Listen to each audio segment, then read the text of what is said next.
The coach of Getafe, Bordelas, is the sole reason why Barcelona couldn't score more than one goal against Getafe, and that is all due to the tactics and how he was able to manage Barcelona's game plan and did it well. And he may have exposed something about Hansi Flick's Barcelona. And in this video, of course, we're going to check all of that out to see how exactly he did that. But as always, please do subscribe to the channel, guys. It's going to help us a lot to get this family to grow. We upload weekly Barcelona tactical content only. If that's you, you'll love the channel. Let's start. Initially on paper, we saw a 4-1-4-1 from Getafe, but Alenya or Santiago would push up next to Uche to create this 4-4-2 situation for Getafe.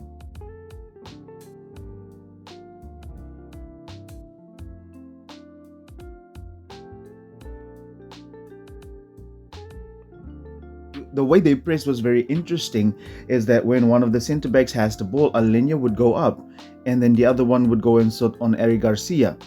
If Uche would press Cubarsí, if the ball was with Cubarsí, and then Alenya or Santiago would be able to sit on top of Eric Garcia.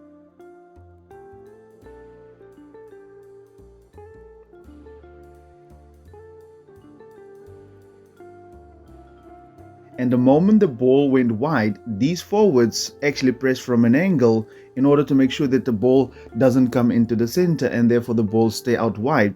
Not even a minute into the game, you can already see how the one striker is sitting on Eric Garcia and then Uche is going to apply pressure on Inigo. But look how the wide forward is sitting off of the fullback, because the fullbacks would only come and jump out once the ball is traveling towards Koundé. But look how he's doing it from an angle, meaning that the midfielders cannot receive. This was to stop Barcelona's central progression, which was a great tactic because this actually stopped us from being vertical enough in order to get the ball to Robert Lewandowski, Rafinha and Lamine Yamal. So this is what I was saying, great tactics from the manager. Flick tried a number of different things to get around the structure that Bordelas had. The first thing that Hansi Flick wanted to do is he wanted Inigo and Cubarsí to be able to be a lot more adventurous than they would like to be, trying to keep on the ball and put their foot on the ball as much as possible to draw a press from these players.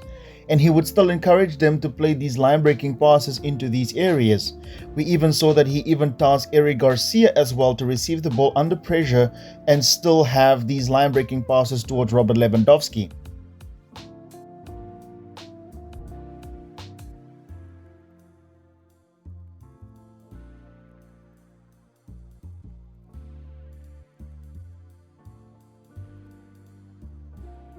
But what Getafe did was, when they did turn over the ball, because of their compactness, they used the strength of Uche to get on the ball, and he was dragged down many a times and draw a foul from the Barcelona players, and that is how Getafe got up the pitch. Because once this free kick happened here, all Barcelona players had to go back in order to defend this free kick now, and this is how Bordelas got up the pitch. We see here that another pass gets played into the central regions for FC Barcelona. Because of their compactness, however, Getafe has 5 players centrally, according to Barcelona's only 4 or 3 players. As the ball gets turned over, it's really difficult to do gegenpressing with the strength that Uche has in this situation or scenario. And this actually forces Eric Garcia to draw a foul or to make the foul to stop the ball from progressing. This is great tactics from Bordelas because he got up the pitch this way. Something else that Flick also tried was having Rafinha coming all the way back here between centre back and full back in order to get on the ball. Because Flick knew that if one player would follow, then you have this 2-on-1 situation over there. Or if the player stayed back, Rafinha has the range to play these vertical passes into Robert Lewandowski. And he actually did that very early in the game, where he played Robert Lewandowski in behind.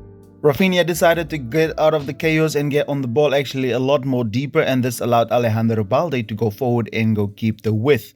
But I want you to notice something in particular. Look at how the players are all staying away from him because they wanted to remain compact, right? And this is what I was thinking. Maybe Pedri should have started this game if we wanted to play better. But look how Rafinha is trying to find Robert Lewandowski in behind because he was man alone. He had a lot of time on the ball. But Pedri had to be rested. However, the other thing that he tried was, because he knew they were staying so compact and trying to clog down the center, they would simply just play this pass into the wide regions, and then Rafinha and Balde would just be 2-on-1 against this fullback right here. But it was very difficult, as the shifting for Bordelas' team was very good in this situation. Barcelona started to look for other options because we can see the compactness of these two players closing down the half space. But look at Balde and Rafinha having all of this space over on that wing. But look at how they really cover it. It's a 2-on-1 situation, a 2-on-2 now with another player coming in to actually help this. So good tactics. However, Flick refused to be shut down by Bordelas, right? Remember how I said earlier in the video that when the ball comes to the fullback, then the players come out. This is to involve Lamine Yamal and Pablito, and he wanted Koundé to actually find this pass around the corner to Lamine and to Pablito. And Lamine also came into this area right here because they knew that when this player come out, then Lamine could receive the ball in that half space. Or even Pablito can then link up with Robert Lewandowski higher up the pitch. Now just look at the genius of Flick, because Flick knew that once the ball goes to Koundé, then he gets pressed. That's why he involved Lamine Yamal. And look how it opened up the half space for Pablito. So Bordelas had to think about what he has to do in order to prevent Barcelona from getting so much space in that instance in the half space as well. But it was the overload to isolate tactic that actually saved Barcelona and getting up the pitch. And this is how we gained control over the match. The overload to isolate, because then we saw Lamine Yamal moving into the half space a little bit more, and that allowed Jules Koundé to go up a little bit higher. Flick has shown great adaptation in this game by moving Lamine Yamal into the half space, and this forced him to be even more compact, because if this dude receives the ball in between those lines, he would cause some serious danger, like he's pulling players out of position. And look how he's now even creating more space for Jules Koundé here on that wing. But this is where the overload to isolate tactic came into play, because when you move the opposition to the one side, they cannot really be compact across the whole pitch, because Flick wanted Lamine to receive the ball in the half space, and this is how the danger came. And this is also what he said in a post-match press conference. He wanted Lamine to be in the half space because they would shut him down on the wing. Because many a times we saw that Lamine Yamal could receive the ball in this area, and then Barcelona many a times had the 2-on-1 situation. This is even how the goal also happened for Barcelona, with Koundé putting in that cross and then Robert Lewandowski heading it home.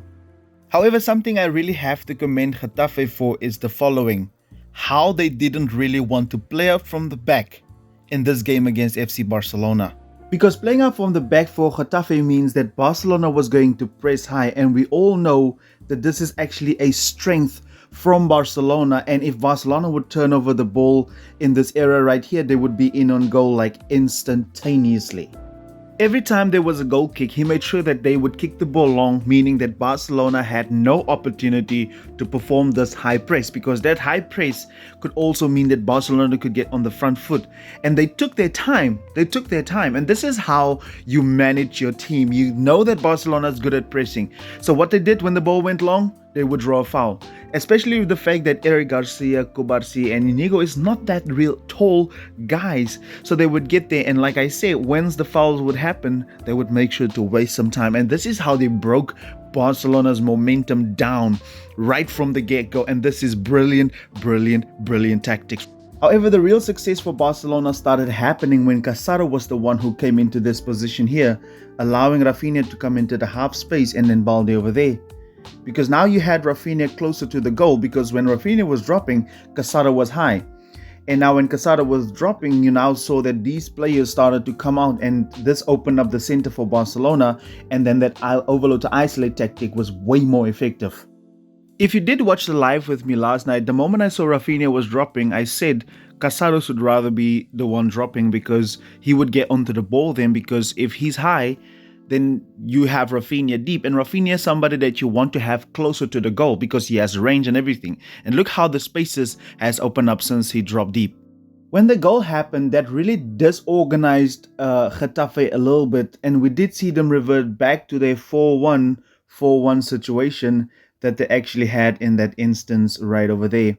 Moving to this 4-1 shape was a mistake from Bordelas, because this allowed Barcelona now to gain full control for the rest of the half. But this was a problem, because just next to the defensive midfielder, we saw a lot of success with Pablito in this area right over here, where Inigo would find him. And Inigo, by the way, Inigo's long passes was immaculate in the first half for me.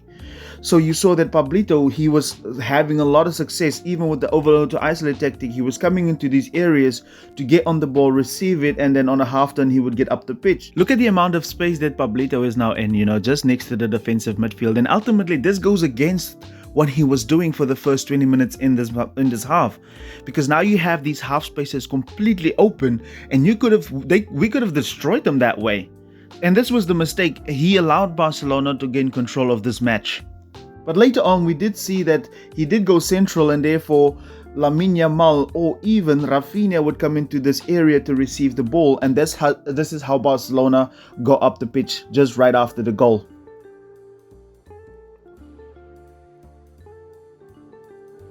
Bordelas deserves a standing ovation from his fans because he went to Barcelona's home and he competed with Hansi Flick, and the man was not even at the field. He wasn't even in the stadium as he serves a band, and he didn't travel with the team. So that was great tactic from Bordelas, right? And I think other teams will learn a lot from this, and they will know how to set up against Barcelona. And if this continues, Pedri needs to play and Olmo needs to come back fast, right? As always, do subscribe to the channel. I'm going to see you in the second half of this game.